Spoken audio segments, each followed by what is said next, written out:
The galaxy had long since settled into a rhythm of peace despite its vast and varied factions, each species living in their own territories, coexisting as best they could, each proud of their individual strengths and accomplishments. The councils of different races met routinely to maintain this harmony. Their diplomacy was cold yet effective, and each member knew their place. Humanity, however, was not a member of the Galactic Council, and had never been part of these delicate negotiations. Their home planet Earth was considered small, insignificant. Even the inhabitants were often dismissed as primitive by the other species. Their technology was still in its infancy compared to the marvels of the galactic civilizations, and their society was often in flux. Many alien races looked upon humanity with a kind of bemused detachment, seeing them as a curiosity at best, but nothing to truly fear. And yet things were beginning to shift in ways that no one expected. The diplomatic envoy from Earth arrived at the council meeting with little fanfare. Their ship was modest, nothing like the elegant vessels of the more established races, yet it was clean and efficient, a symbol of humanity's determination to make their mark among the stars. The humans who disembarked were a diverse group, each one representing the different cultures of their planet. They were not imposing figures, not intimidating in any physical sense, but their presence was nonetheless impossible to ignore. Their eyes burned with a quiet intensity, a kind of fierce determination that none of the other species could quite place. And as they entered the council chambers, there was an uncomfortable shift in the air. The room was filled with representatives from dozens of different species, each one seated in their high-backed chairs, exchanging polite words and preparing for the meeting to begin. The conversation was light and casual, as was customary, but as soon as the humans took their seats, the conversation seemed to pause for a moment. The aliens could not place it, but there was something about the humans that made the entire room feel slightly off-kilter, an undercurrent of tension beneath the surface. The humans themselves said little at first, their eyes scanning the room, but it wasn't the silence that unsettled the council members. It was the way the humans held themselves. They were relaxed, but alert, not cowed by the grandeur of the chamber or the wealth of knowledge surrounding them. As the meeting began, the humans responded to the various proposals and discussions with careful diplomacy, but it was clear they had a different style from the other species. The aliens were accustomed to measured language and calm tones to convey their points, but the humans spoke plainly. They didn't mince words, they didn't cloak their thoughts in layers of politeness and formality. They simply said what they meant, and some of the alien delegates found that refreshing, while others found it jarring to the point of discomfort. Then it happened. An offhand comment from a high-ranking delegate from a species known for its arrogance. The delegate made a passing remark about humanity's supposed lack of sophistication, its backward nature compared to the grand civilizations of the galaxy. The humans did not react immediately, but there was a shift in the air, almost imperceptible, a tightening of the shoulders of one human delegate who had been silent up until that point. Her hands clenched for a moment, the only sign of her rising anger. It was a small thing, but it was enough to be noticed by those paying attention, and just as quickly she smiled, a tight expression that did not reach her eyes, and spoke. "Your opinion is noted, but I'm afraid it's mistaken," she said, her voice calm yet laced with something cold, something sharp. The alien delegate smirked, clearly unaware of the undercurrent in the room, and pressed further, thinking he was in control. "I'm not sure you understand the gravity of this situation. Your people are nothing more than a fledgling species with little to offer in the grand scheme of things," he said, his tone condescending. It was then that something in the human delegate snapped like the quietest of explosions. The smile faded from her face, replaced by a gaze that seemed to burn with a quiet fury. Her response came like a lightning strike, a simple statement that sent a chill through the room. "You have no idea what we're capable of," she said. And with those words, the entire room fell silent. The calm before the storm was over. The galaxy had underestimated humanity, but it would not make that mistake again. The silence hung in the air like a thick fog. Every eye in the council chamber turned toward the human delegate, the tension palpable, as if the room collectively held its breath. The alien delegate, who had insulted the humans, shifted uncomfortably in his seat, trying to mask the surprise with a smug expression, but it was clear that something had shifted. Something no one in the room could ignore. The human delegate's words had been simple, but their weight had settled in like an unspoken promise. There was something about the way she spoke that made the other species uneasy, a quiet power that hadn't been there before. It was only a few moments before the meeting resumed, but the dynamic had already changed. The other species exchanged wary glances, the same thought echoing in their minds. Who were these humans really? What were they capable of? The next few hours passed uneventfully, but the words spoken by the human delegate lingered in the air, haunting the conversations that followed. No one dared to press the matter further, not in the immediate aftermath, but the seed had been planted, and now there was no going back. As the council session drew to a close, the humans filed out with their delegation, walking together with a sense of unity that surprised even the other species. They were calm, composed, but there was something else beneath the surface, a quiet readiness, like a predator in waiting. Their confidence was unnerving, and though the council was filled with species capable of enormous feats of strength and intellect, none of them could quite shake the feeling that humanity was different. There was a fire within them, something primal that none of the other races could match or even fully comprehend. News of the incident quickly spread beyond the council chambers, through the corridors of the galactic capital, and into the farthest reaches of the galaxy. The humans had arrived, and already they had made an impression. Though the council had largely dismissed them, there were those in the outer systems who had been paying close attention to the humans. Sudden rise to prominence. Rumors began to circulate, stories of humans who had shown similar bursts of emotion or strength on their homeworld. Accounts of unexplained feats began to spread like wildfire among those who had dealings with Earth's scattered colonies. But it wasn't just the stories that made people uneasy. It was the fact that humanity had no history of submission, no record of being easily cowed by those more powerful. They had a long history of fighting back against seemingly insurmountable odds and surviving when others might have fallen. It wasn't so much that humans were physically stronger than other species, but that they were unpredictable and relentless when provoked.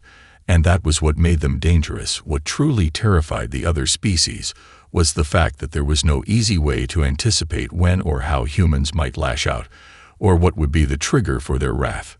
The first true test of humanity's power came not long after the council meeting, when a minor alien faction decided to test the humans by staging a small-scale raid on one of their outer colonies.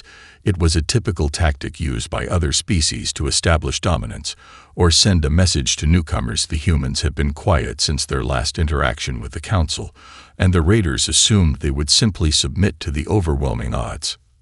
The aliens were wrong. The raid began in the dead of night. The invaders struck with ruthless precision, targeting civilian settlements and infrastructure, expecting the humans to fold under the pressure. But instead of panicking, the humans fought back with a cold, methodical efficiency that stunned the attackers. Their response was immediate. No calls for diplomacy, no hesitation, just an unrelenting wave of counterattacks that caught the invaders off guard. The humans didn't just defend, they fought with an intensity that felt almost primal. There was a fire in them, a fury that burned hot and fast like a wildfire. And soon the invaders found themselves retreating, their morale shattered by the sheer force of human resolve. When the dust settled, the humans had not only repelled the invaders, but had taken prisoners and sent a clear message to anyone who might have been watching. They were not to be underestimated. No one could deny it now. Humanity had a power unlike any other, a power that no one fully understood, but one that could not be ignored. The galaxy was beginning to realize that humanity's true strength was not in their weapons or technology, but in something far more dangerous: the ability to tap into their raw emotions and turn them into an unstoppable force when provoked. And that was something the other species would have to learn to fear. The galaxy's perception of humanity began to shift rapidly after the failed raid on the human colony. News spread throughout the council and beyond the borders of known space. It wasn't just the scale of the humans' response that shocked the other species, it was the sheer unpredictability of it. All they had expected, submission, or perhaps a quiet retaliation, but what they had received was an explosion of force, driven by something that no one had truly understood about the humans before now. This was not a calculated military maneuver. This was something far more elemental, something emotional and raw. The council members could no longer ignore it. The humans had shown that they were a species capable of unpredictable violence when pushed to their limits, and that made them a wild card in the fragile peace that had existed for centuries. A series of confidential meetings took place in the aftermath. Each species now more cautious about their dealings with humanity. Some of the more powerful factions advocated for a more aggressive approach, believing that humanity's emotional volatility could be controlled through force, while others suggested an overture of peace, hoping to disarm the humans' anger through diplomacy. But one thing was certain. None of them could agree on how to proceed. No one was sure whether to treat humanity as a potential ally or a threat that needed to be contained. In the quiet corridors of the Galactic Council, an assembly of military strategists began discussing the next steps. Some of the most influential leaders began pushing for a preemptive strike, hoping to neutralize the human threat before it could escalate. But such decisions were not made lightly, and those who voiced them were often met with skepticism from the more cautious members of the council. It was clear that humanity was still seen by most as a minor species, not yet capable of making any true impact on galactic politics. But the lingering fear of their unknown potential was beginning to weigh heavily on the minds of the most powerful species. Among these concerned leaders were several representatives from a species known as the Targans, a race of highly intelligent beings whose technology was on par with that of the most advanced civilizations in the galaxy. Their leader, a shrewd and calculating diplomat named Arothar, had spent the last few days reviewing all available intelligence on humanity and its capabilities. He had not been swayed by the initial dismissal of the humans as primitive, but rather saw them as a potential enigma to be unraveled. He requested a private meeting with the human envoy, offering them a chance to discuss the situation and perhaps come to an understanding that could benefit both species. The humans were wary but agreed to the meeting. It was clear that the other races were watching closely, and that their every move would be scrutinized by the galactic powers that had already made up their minds about them. The human delegation consisted of a small but diverse group, including several military officers and diplomats. Among them was the same female delegate who had spoken out at the council meeting. Her eyes burned with the same intensity they had carried in the council chamber, but now she seemed more controlled, more purposeful.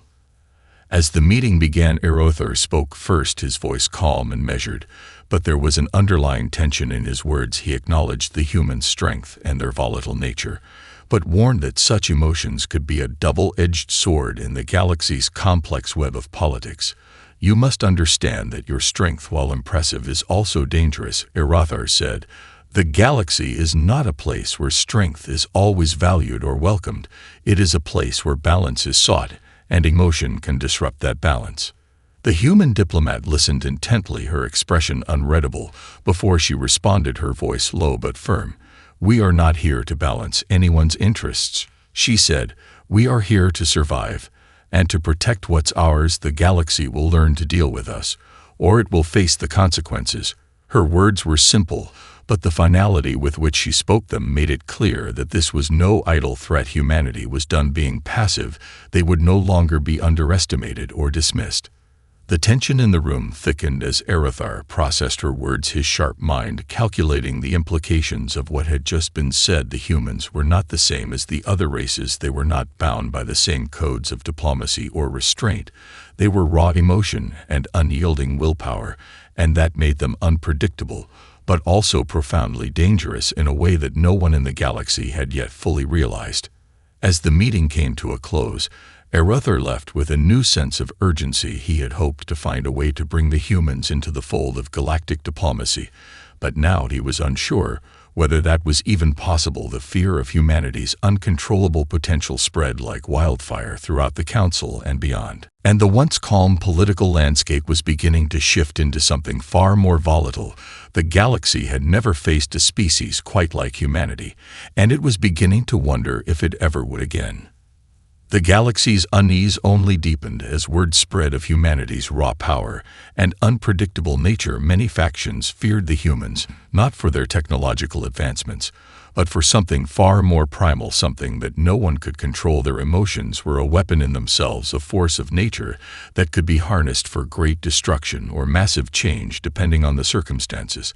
The Targans themselves were caught in a difficult position. They had hoped to guide humanity toward cooperation, but it was clear that humanity's path was one of independence and defiance.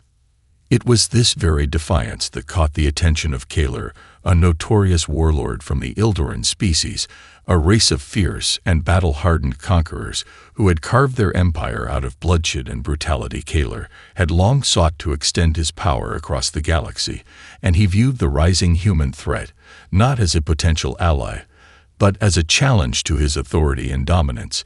He believed that if he could break humanity, if he could prove to the galaxy that they were nothing more than another species to be crushed under the weight of the Ildoran, he would cement his position as the supreme leader of the galaxy's power players. Kaler began plotting his move carefully, choosing his moment to strike. His forces were vast and heavily armed, a fleet of battlecruisers and warships ready to obliterate anything that stood in their way.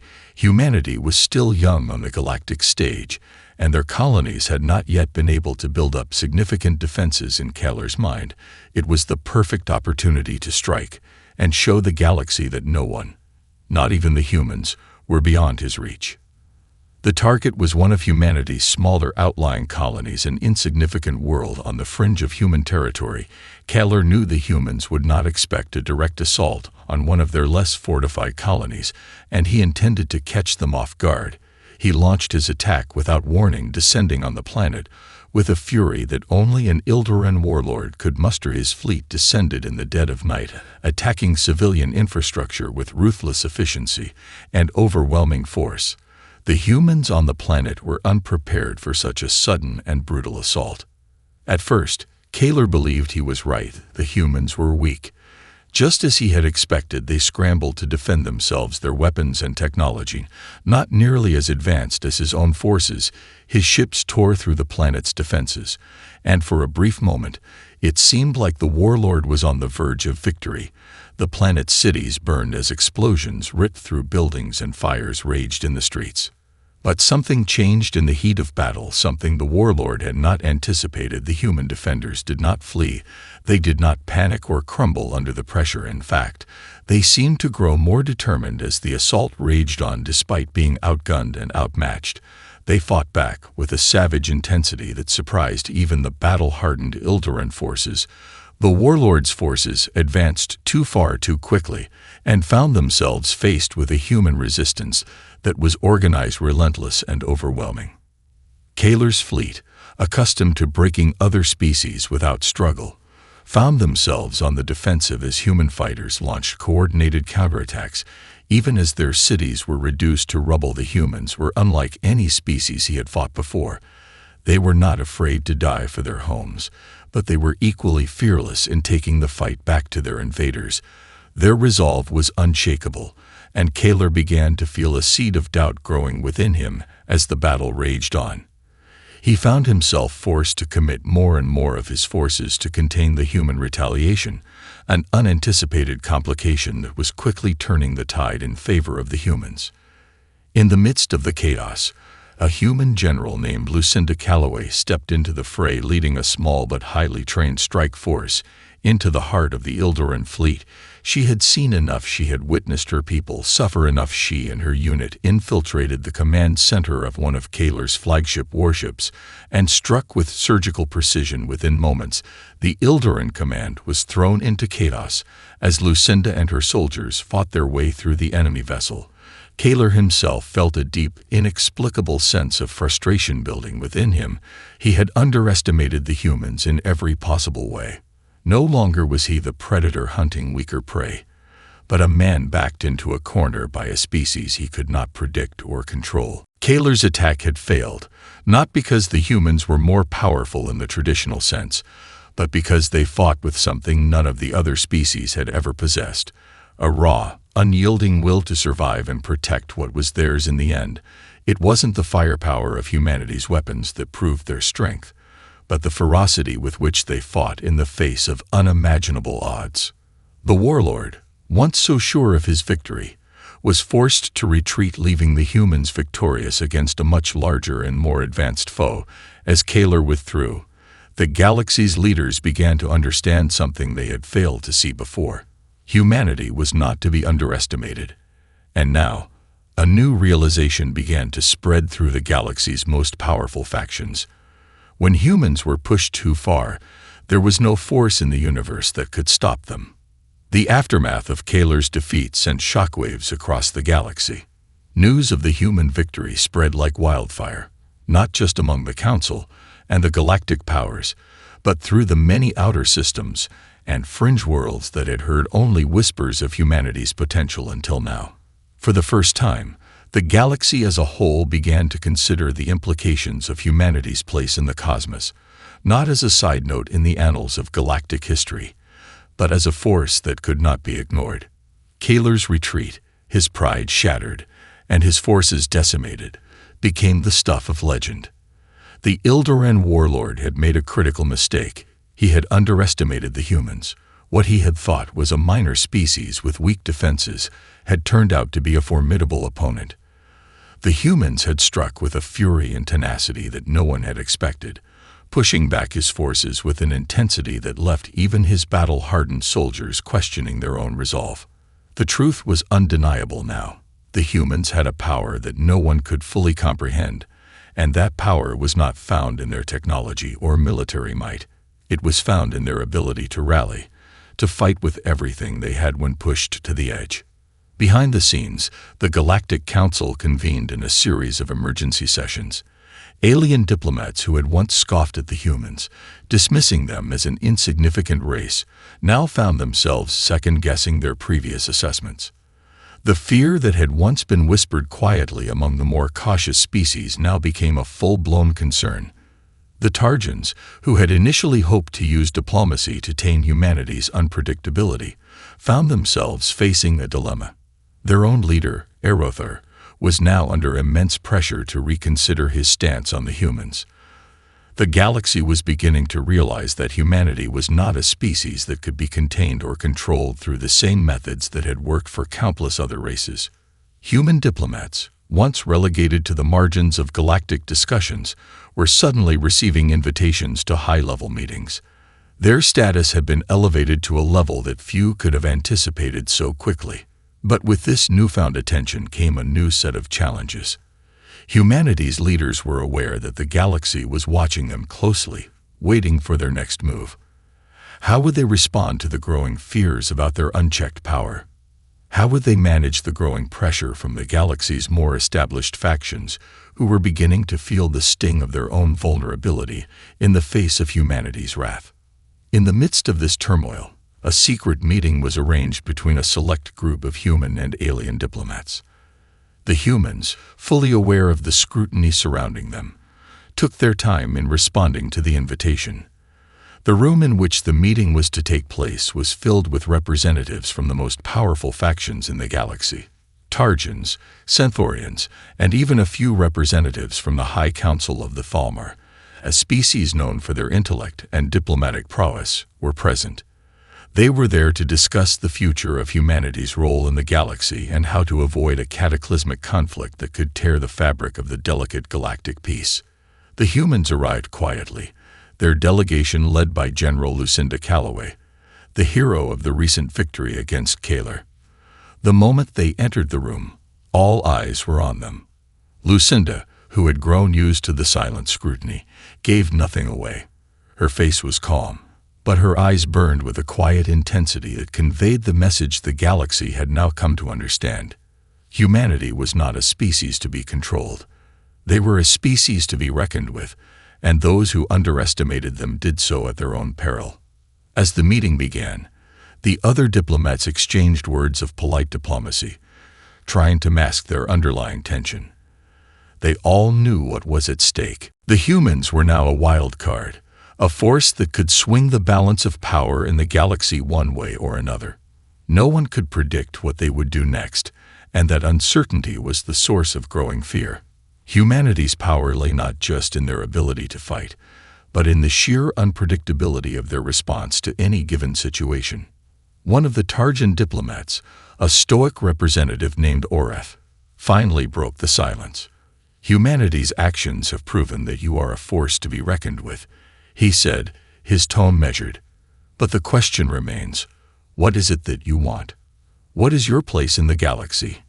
Your unpredictability is a threat to the stability of everything we've worked for." Lucinda's gaze hardened as she met his eyes. "We want nothing but to be left alone to grow and thrive," she said, her voice cold and precise. "But we will not sit idly by while others try to control us or our people. We are not your pawns to be moved around at your will. If you want peace, we are willing to work for it.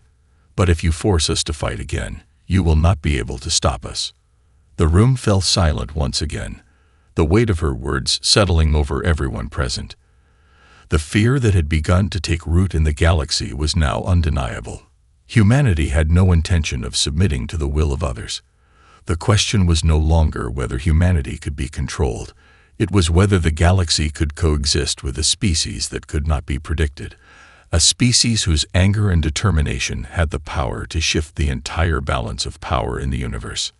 The galaxy was beginning to understand one unshakable truth: when humans get angry, you'd better run. The galaxy had entered an uneasy quiet after the tense meeting with humanity's delegation. The council chambers buzzed with whispered concerns, and the vast network of galactic communication channels was flooded with reports, speculations, and debates. Humanity's victory over Kaler had not only shocked the galaxy, but had also brought the galaxy's power structures to a crossroads. No one could deny that the humans were no longer a minor species. They were a major player in the interstellar game, and that reality had created an uncertain ripple effect. In the outer sectors, on the farthest reaches of human space, a new kind of fear was beginning to take root. For centuries, the Ildoran warlords and their mercenary factions had raided, conquered, and plundered the weak colonies on the fringes of known space. These worlds were far from the centers of galactic power, and their populations were often left to fend for themselves against predators like Kaler. But now, humanity had shown a different path.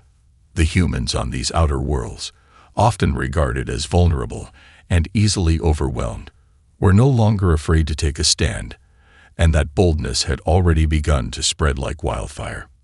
Meanwhile, back in the core of the galaxy, a group of high-ranking officials within the council quietly debated their next move. There were factions within the council that believed humanity could be controlled, brought to heel through diplomacy and the threat of economic or military pressure.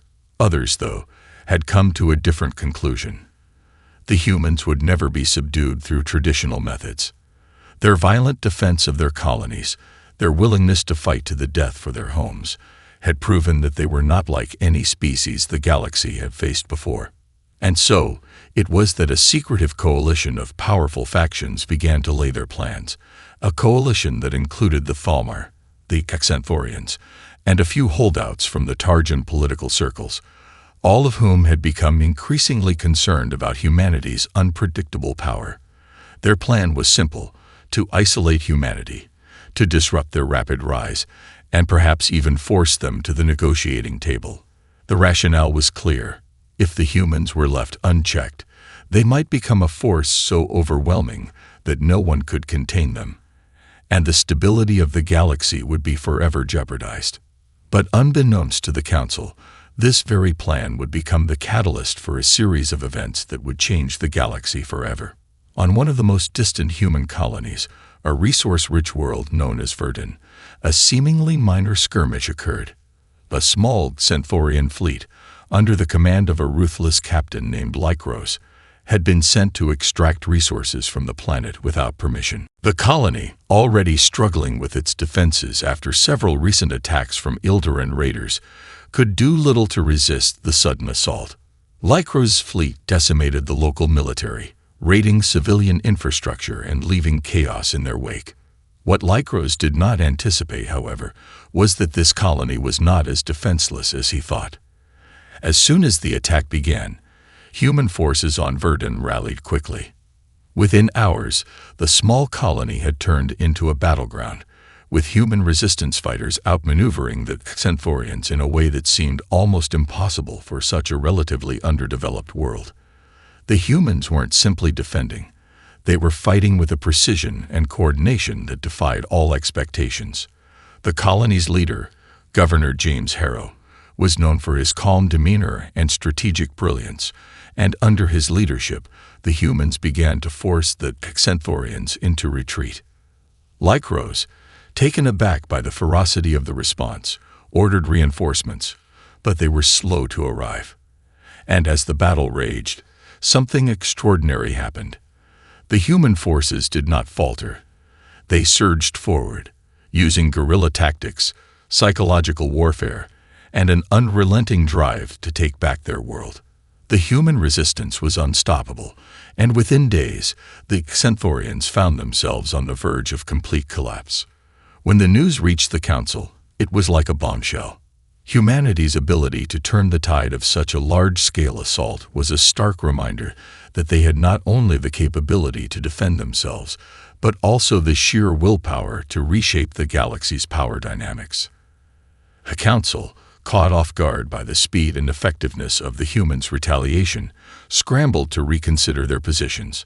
How could they contain a species so resolute? How could they challenge an enemy that fought not just with technology, but with something far more potent, their sheer determination to survive? The consequences of the Verdun incident rippled outwards. What had begun as a small skirmish quickly became a rallying cry for the human colonies across the galaxy. The news spread like wildfire. Humans would fight to protect their homes, and they would win. The message was loud and clear, and it reverberated through every corner of human space. The human spirit, it seemed, was unstoppable. As the Xanthorians retreated, their fleet shattered and humiliated, the galaxy began to understand something profound. Humanity had not just survived the galaxy's test, they had passed it with flying colors. The warning was now clear for all to see.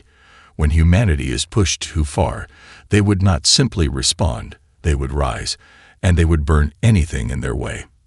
In the dark corridors of galactic politics, the decisions made in the wake of Verdun would change everything. It was no longer just about controlling humanity. It was about surviving in a galaxy where humans were now the wild card. The galaxy, once a relatively stable and predictable place, was now a powder keg ready to explode. The victory on Verdun had only further fueled humanity's growing confidence, but it also ignited an intense fear among the established powers of the galaxy. The more cautious factions within the Council understood now what the more hawkish groups had already recognized. Humanity's unpredictability was their greatest strength, and their anger was a force capable of altering the entire galactic order. On the fringes of galactic politics, a coalition of species had already begun to conspire against humanity. The Xanthorians, who had suffered a humiliating defeat on Verdun, had rallied their allies. The Falmar, the Targans, and a handful of other factions who shared one common goal: to neutralize the human threat. These species were not foolish enough to engage humanity directly in open conflict.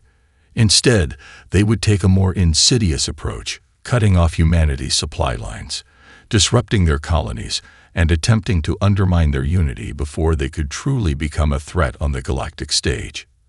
At the heart of this coalition stood a man known as Erothar, the Targan diplomat who had once attempted to broker a peaceful relationship with humanity.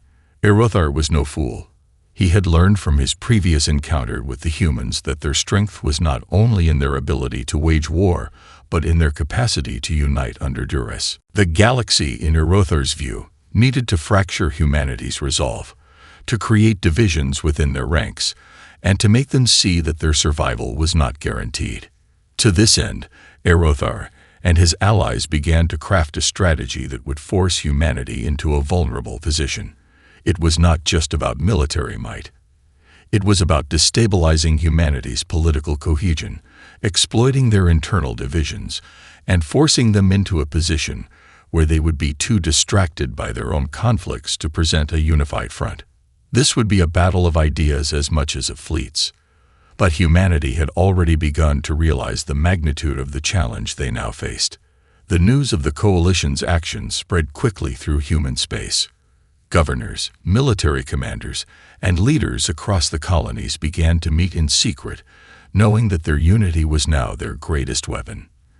The idea of division was, of course, precisely what their enemies were counting on, but humanity had a knack for defying expectations, and their ability to come together when needed most was a trait that no one could predict. General Lucinda Calloway, now a symbol of human resilience, took it upon herself to rally the fractured human colonies. She made it clear that the threat they now faced was not one that could be fought by isolated systems. "We are stronger together," she said in a speech broadcast across human territories. "If we let ourselves be divided, we will fall. But if we stand as one, no force in the galaxy will stand in our way." Her words resonated deeply with the people of human space, and they responded in kind. The human colonies, once so spread out and fragmented, began to organize like never before.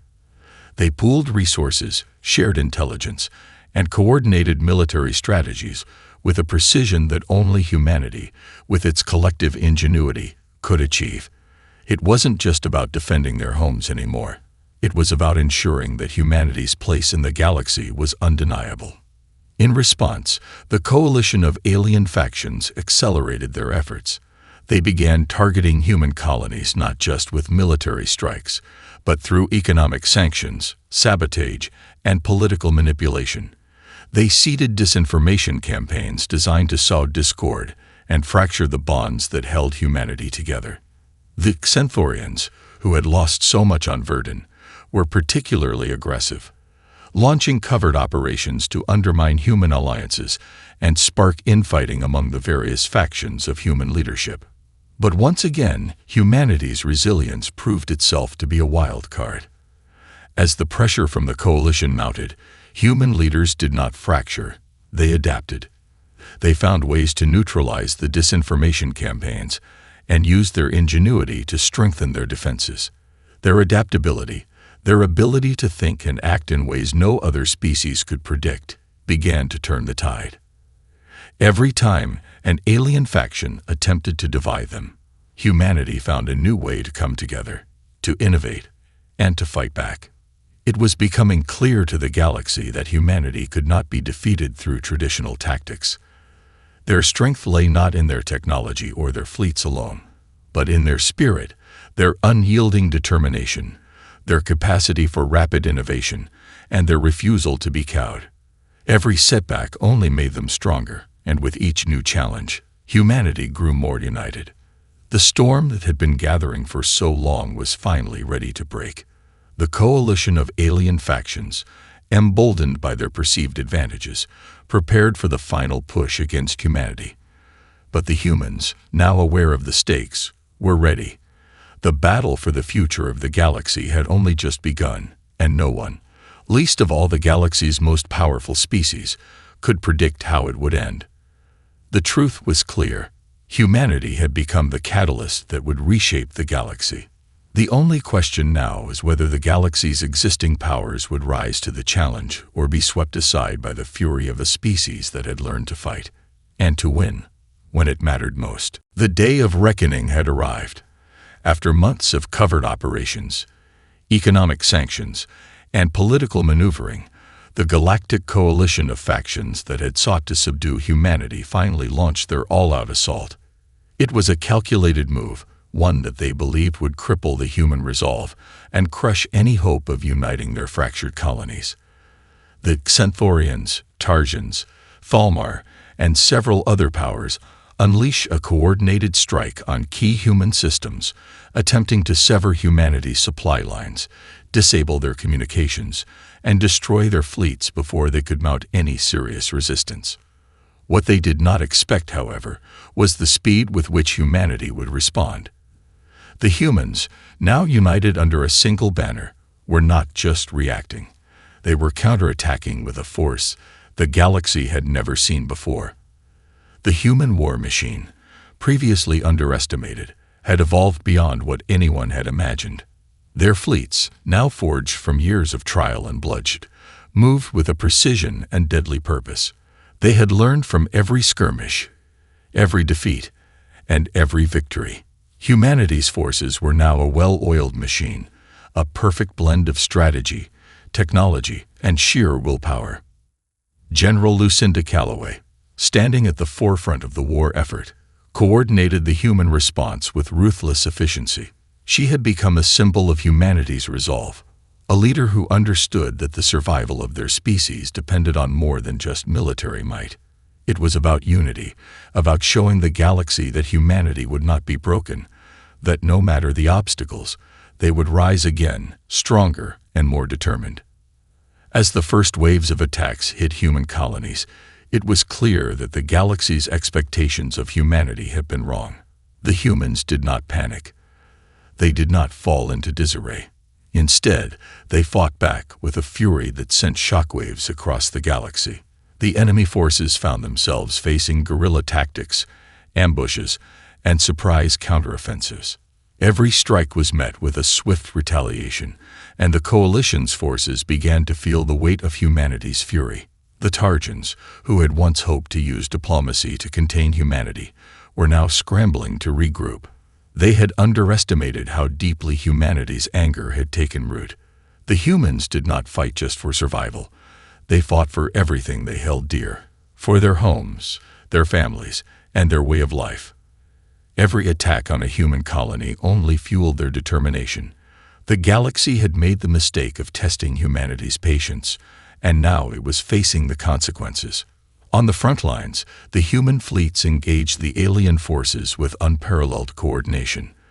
The battle for Verdun had been a turning point, but it was nothing compared to the war that was now unfolding. The humans used their knowledge of the enemy, their adaptability, and their ability to innovate on the fly to turn the tide of battle. The alien forces, once confident in their technological superiority, now found themselves outmatched by a force they couldn't predict. Humanity had developed new weapons, new tactics, and new strategies at an alarming rate. Every move the coalition made was countered. Every advantage they thought they had quickly dissipated in the face of the human onslaught. Even more devastating was the political unity the humans had achieved. The coalition had counted on internal divisions among the human colonies, but instead, the humans rallied under the banner of their shared struggle. From the most remote systems to the heart of their most powerful colonies, humanity had come together in ways that no one could have imagined. The political leaders who had once been fragmented now spoke with one voice, each rallying their people with the same unshakable resolve. The humans were not divided. They were united, and that unity made them an unstoppable force. As the weeks turned into months, the alien coalition began to falter. The Xenthorians, who had launched the initial assault on Verdun, were forced to retreat in the face of human counterattacks. The Thalmar, who had thought themselves invincible with their advanced intellect and tactics, found themselves outmatched by the humans' ingenuity and resilience. And the Targans, who had believed they could control the humans through diplomacy, now realized they had awakened something they could never contain. Humanity was no longer the underdog. It was the storm. The galaxy was at a crossroads. The once dominant powers now found themselves on the back foot, forced to reconsider their approach to humanity. The humans had proven that they were not just a species to be tolerated. They were a force to be reckoned with, and their wrath was something that could not be ignored. The coalition's leaders, once so confident in their ability to crush humanity, now found themselves scrambling to salvage their positions, their power, and their futures. At the heart of it all stood General Lucinda Calloway, who had seen humanity rise from the ashes time and time again. She knew that this war was far from over, but she also knew that the galaxy would never be the same. Humanity had made its mark on the universe, and the galaxy would have to adapt to the new reality. When humans get angry, you'd better run. The storm had only just begun, and the galaxy had no idea how much it would change in its wake.